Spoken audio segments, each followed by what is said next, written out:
रवि हमेशा दूसरों का मजाक उड़ाने में सबसे आगे रहता था।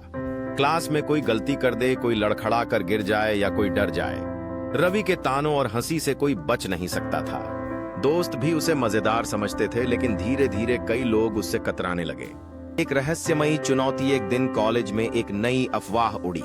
लाइब्रेरी की सबसे पुरानी किताब द फॉरबिडन जर्नल को जिसने भी पढ़ा उसके साथ अजीब घटनाएं होने लगती हैं। रवि ने इसे भी हंसी में उड़ा दिया और दोस्तों के सामने शर्त रख दी, अगर यह सब सच है तो मैं आज रात लाइब्रेरी में अकेले रहकर इसे पढ़ूंगा। रात होते ही वह लाइब्रेरी में दाखिल हुआ। चारों ओर घुप अंधेरा था, बस एक टेबल लैंप की रोशनी थी। उसने धूल से भरी पुरानी किताब खोली। पहले पन्ने पर लिखा था, जो दूसरों का मजाक उड़ाता है उसके साथ अजीब घटनाएं घटती हैं। रवि हंसने लगा, क्या बकवास है, डरावनी घटनाएं।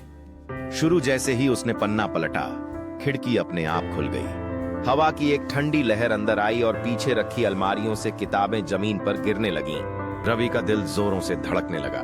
उसने किताब को बंद कर दिया और भागने की कोशिश की, लेकिन दरवाजा अंदर से लॉक हो चुका था। अचानक उसे कानों में आवाजें सुनाई देने लगीं। रवि, तुम्हें दूसरों का मजाक उड़ाने में बहुत मजा आता था ना? अब तुम्हारा मजाक कौन उड़ाएगा? उसकी आंखों के सामने अंधेरा छाने लगा और वह बेहोश हो गया। सबक और किताब की सच्चाई सुबह होते ही लाइब्रेरियन ने उसे होश में लाया। रवि ने डरते हुए पूछा, यह सब क्या था? लाइब्रेरियन ने मुस्कुराते हुए कहा, यह सिर्फ तुम्हारे दिमाग का खेल था, लेकिन एक सीख देने के लिए जरूरी था। मजाक तब तक ही सही होता है जब तक वह किसी की बेइज्जती या दुहक का कारण न बने। रवि ने सिर झुका लिया। उस दिन के बाद से उसने किसी का मजाक नहीं उड़ाया। सीखने के लिए किताब, अगर आपको यह कहानी पसंद आई और आप अपने व्यवहार को और बेहतर बनाना चाहते हैं तो how to win friends and influence people by Dale Carnegie जरूर पढ़ें। यह किताब बताती है कि दूसरों से कैसे सही तरीके से बातचीत करें और एक अच्छे इंसान बने।